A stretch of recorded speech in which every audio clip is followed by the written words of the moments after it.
Азаматтық қорғау мен төтенше жағдайларда әрекет ету жүйесі егемендігімізді алғаннан бері құрылымдық қалыптасу және даму сатысының елеулі кезеңінен өтті. Осы уақыт аралығында төтенше жағдайлар туындай қалғанда қауіптің өтінен табылатын осынау қызмет саласы көптеген жетістіктер мен тәжірибелерге қол жеткізді. Ғалымдағы ең қауіпті мамандықтардың бірі өрт сөндіруші қызметі. Нағыз ер азаматтарға тән мамандық жүректілік пен батылдықты талап етеді. Осы салада 22 жыл бойы жұмыс жасап келе жатқан Дмитрий Осиповтың айтуынша, өрт сөндірушілердің әр сәтте құрал-саймандары сақадай сай, дайындықтары жоғары болуы керек. Себебі бұл іс сәл мүлт кетуді кешірмейді дейді.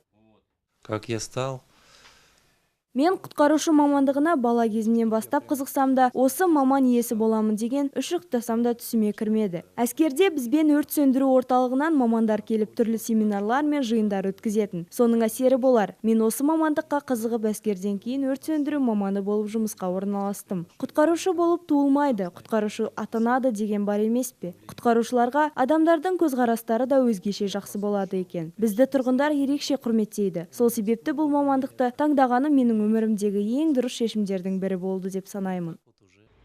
Кеңес кезеңінен қалған жүйені сақтай отыра, оны заманауи бағытта жетілдірген құтқарушылар өз атына бірде-бір рет кір келтірген емес. Апаттың алдын алу, қауіпті шақтарда халықтың өмірін сақтап қалуға дайын болу, олардың еңбегінің басты көрсеткіші.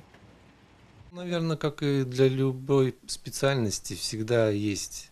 Құтқарушылардан бөлек барлық мамандардың арнайы мерекелері бар. Осындай мерекелер сала майталмандарын еске алып жігерлендіреді деп ойлаймын. Сол себепті бұл өте керемет мерекелердің бірі. Ал құтқарушылар қажетті мамандардың бірі. Сол себепті әсіресе біз үшін оның маңызы зор.